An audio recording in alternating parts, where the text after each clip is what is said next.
বেশি দিন থাকলে না। আজকে একটা দুঃখজনক ঘটনা ঘটল বাংলায়। রাহুল বন্দ্যোপাধ্যায় চলে গেলেন আমাদের মধ্যে থেকে। রাহুল অরুণোদয় বন্দ্যোপাধ্যায়, স্ক্রিন নেম রাহুল। আজকে সুইজারল্যান্ডে একটা বিলম্বিত হোলি পার্টি ছিল। এখানকার স্থানীয় ভারতীয় একটা সংস্থা তারা করেছিল, আয়োজন করেছিল। তো সেখানে ছিলাম। সেখান থেকে বেরোনোর পরে আরও একটু আশপাশে কিছু জায়গায় গেলাম। তো সেরকম জায়গায় যেতে যেতেই পথে কলকাতা থেকে একটা হোয়াটসঅ্যাপ পেলাম পরিচিত এক ইস্টবেঙ্গল ফ্যানের কাছ থেকে, যে ইস্টবেঙ্গলের এক সমর্থক, ডাইহার্ট ফ্যান রাহুল অরুণোদয় বন্দ্যোপাধ্যায়, তিনি মারা গেছেন। তিনি ইস্টবেঙ্গল ফ্যান, স্বঘোষিত ইস্টবেঙ্গল ফ্যান, যথেষ্ট ভোকাল সে ব্যাপারে। ওনার একটা বিশেষ রাজনৈতিক মতামত আছে, সেই ব্যাপারে উনি যথেষ্ট ভোকাল। আর উনি খুবই প্রিয়, জনপ্রিয় অভিনেতা। রিসেন্টলি দিন কয়েক আগে দুটো ওয়েব সিরিজ দেখলাম রাহুলের, হইচইতে। দুটোতেই ভালো অভিনয় করেছে। এক হচ্ছে আপনার ঠাকুমার ঝুলি, সেখানে বেশ বড় রোল করেছে। ঠাকুমার ঝুলি ওয়েব সিরিজটা বেশ ভালো। সেখানে শ্রাবন্তী মুখ্য চরিত্রে, আর সেখানে একটা পুলিশের ভূমিকা অভিনয় করেছে। বেশ বড় রোল চরিত্র রাহুলের, যথেষ্ট ভালো অভিনয় করেছে। ওয়েব সিরিজটা যথেষ্ট ভালো। আরও একটা ওয়েব সিরিজ হইচইতে বেরিয়েছে, আদালত একটি মেয়ে। সেখানে একটা ছোট একটা ক্যামিও রোলে আছে, একজন সাইকিয়াট্রিস্টের রোলে আছে রাহুল। সেখানেও ছোট হলেও যথেষ্ট ভালো অভিনয় করেছে। তো রাহুলের ইদানিংকালে একটা পডকাস্ট করছিল, সেটা আমি দেখতাম। মানে নিয়মিত না হলেও মানে দেখে নেওয়ার চেষ্টা করতাম, কেননা বহুদিন বাদে ঋতুপর্ণ ঘোষ মারা যাওয়ার পর একটা পডকাস্ট হচ্ছিল, যেটা ঋতুপর্ণ ঘোষের সেই সমমানের না হলেও যথেষ্ট উন্নত মানের পডকাস্ট। দেখতে ভালো লাগতো, যথেষ্ট রিসার্চ করা, যথেষ্ট বেশ মিনিংফুল আলোচনা হতো সেখানে।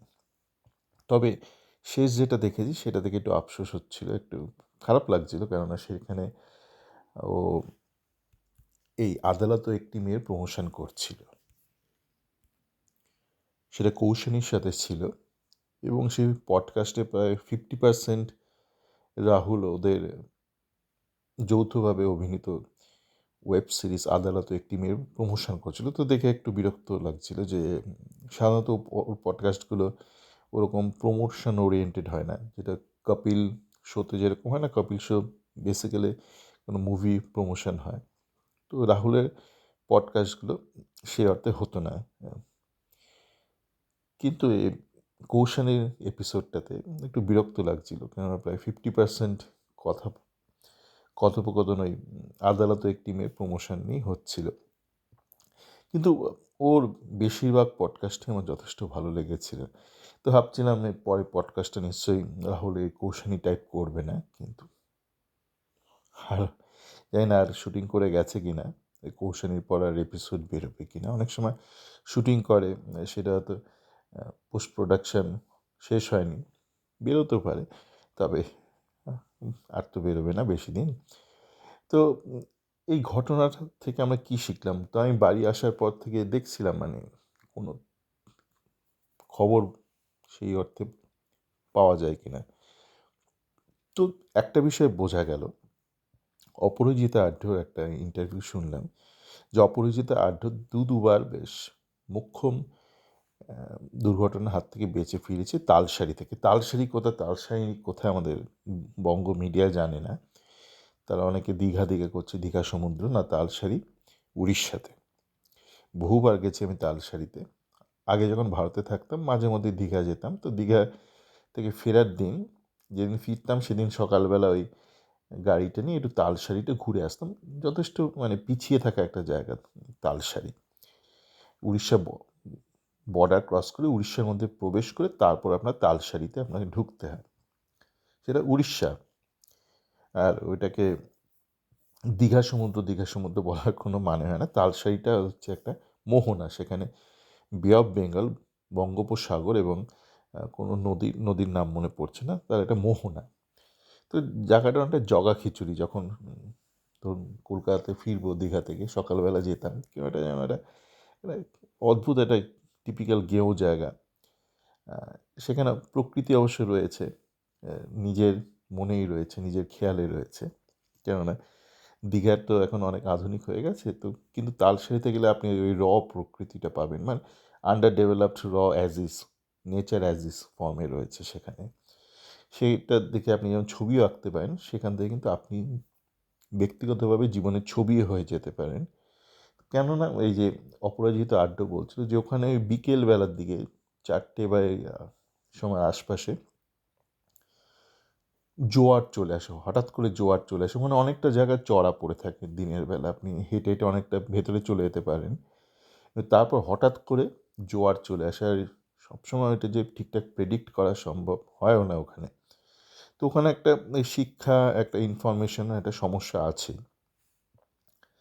তো এই দুর্ঘটনাটা যখন ঘটেছে, যেটা প্রথমত পরস্পর বিরোধী অনেক খবর আসছিল, কিন্তু তারপর বেশ কিছু খবরের চ্যানেল শুনে যেটা বুঝলাম যে শুটিং শেষ হয়ে গিয়েছিল, শুটিংয়ের পর নেমেছিল রাহুল এবং ইউনিটের লোকজন নেমেছিল জলে, এবং তারপর হঠাৎ যা বোঝা যাচ্ছে অপরাজিত আড্ড যে ঘটনার সম্মুখীন হয়েছিল, খুব সম্ভবত সেরকম ঘটনারই সম্মুখীন হয়েছে। খুব সম্ভবত বলছি, কেননা এখনও তদন্ত হবে। জানি না আদৌ তদন্ত হবে কি না, কারণ এটা উড়িষ্যা পুলিশ কবে কী করবে আমাদের তো কোনো ধারণা নেই, আদৌ কিছু হবে কি না। বাংলায় ঘটলে বাংলা পুলিশের ওপর সর্বভারতীয় মিডিয়া একটা চাপ দিত, বাংলার পুলিশ কিছু একটা করতো, কিন্তু ঘটনাটা ঘটেছে উড়িষ্যাতে। সেখানকার পুলিশ, জানেনই তো এখন কি সমীকরণ চলছে ভারতে, তো জানি না আদৌ আমরা জানতে পারবো কি না। চৈতন্য মহাপ্রভুর মতন ব্যাপারটা এরকম হতে পারে, চৈতন্য মহাপ্রভু বিলীন হয়ে গেছিলেন সমুদ্রে, আমাদের রাহুলও 2026-এ বিলীন হয়ে গেল সমুদ্রে। তা কি আমরা জানতে পারলাম বা শিখতে পারলাম?